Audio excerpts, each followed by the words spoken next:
Hi friends, இப்போ நமக்கு ஒரு நாளைக்கு தேவையான முக்கியமான 7 ஊட்டச்சத்து கார்போஹைட்ரேட், புரதம், கொழுப்பு, தாதுக்கள், வைட்டமின், நார்ச்சத்து, நீர்.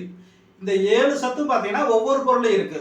ஃபார் எக்ஸாம்பிள் கார்போஹைட்ரேட்னா ராகி, பாசிப்பயிறு, சோளம், கம்பு. புரதம்னா பாதாம், வேர்க்கடலை, சாமை, எள்ளு. கொழுப்புனா அவரை, பீன்ஸ், பொட்டுக்கடலை. தாதுக்கள் வேணும்னா கருப்பு உளுந்து, இரட்டை அவரை. வைட்டமின்னா கருப்பு கவனி, குதிரவாளி. நார்ச்சத்துனா பூசணி விதை, சியான் விதை. இந்த மாதிரி ஒவ்வொரு பொருளும் இருக்கு. ஆனால் ஒரு நாளைக்கு நமக்கு இந்த 7 ஊட்டச்சத்து கண்டிப்பாக தேவை. அப்படின்னா நமக்கு இந்த 7 சத்து சேர்ந்து ஒரு பொருளாக ரெடி பண்ணா நல்லா இருக்கும் அப்படிங்கிற ஐடியாவில் நாங்கள் ஹெல்த் மிக்ஸ் ரெடி பண்ணியிருக்கோம். இந்த ஹெல்த் மிக்ஸில் பார்த்தீங்க அப்படின்னா இப்போ நமக்கு தேவையான இந்த 7 ஊட்டச்சத்தை பேஸ் பண்ணி தான் ரெடி பண்ணியிருக்கோம். இதில் நாங்கள் இந்த 7 ஊட்டச்சத்து ஒரு நாளைக்கு கிடைக்கிறதுக்காக 50 மூலப்பொருள் செலக்ட் பண்ணியிருக்கோம்.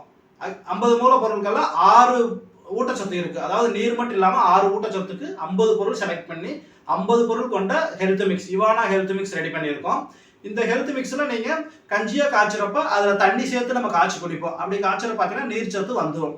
இதை நீங்கள் எப்படி யூஸ் பண்ணுறது அப்படின்னா, கஞ்சியாக காய்ச்சி அதில் நீங்கள் என்ன பண்ணலான்னா, ஸ்வீட்டாக வேணும்னா நாட்டு சக்கரை சேர்த்துக்கலாம், இல்லை நார்மல் டேஸ்ட்டாக இருந்தால் சால்ட் சேர்த்துக்கலாம். இல்லை எனக்கு இந்த மாதிரி காய்ச்சி குடிக்க வேணாம், நார்மலாக அப்படியே குடிக்கலாம் அப்படின்னா நீங்கள் பாலில் மிக்ஸ் பண்ணி குடிக்கலாம். அப்படி பாலில் மிக்ஸ் பண்ணுறப்ப பால்லையும் தண்ணி இருக்கும், அது நீர்ச்சத்து வந்துடும். நமக்கு ஒரு நாளைக்கு தேவையான 7 ஊட்டச்சத்து ஒரே பொருளை கிடைக்குதுன்னா அந்த பொருள் 50 மூலப்பொருள் கொண்ட இவானா ஹெல்த் மிக்ஸ் மட்டுமே. இந்த ஹெல்த் மிக்ஸ் உங்களுக்கு வேணும்னா டிஸ்பிளேல தெரிகிற வெப்சைட்டில் போய் புக் பண்ணுங்கள், இல்லை நம்பருக்கு கால் பண்ணுங்கள். தேங்க்யூ.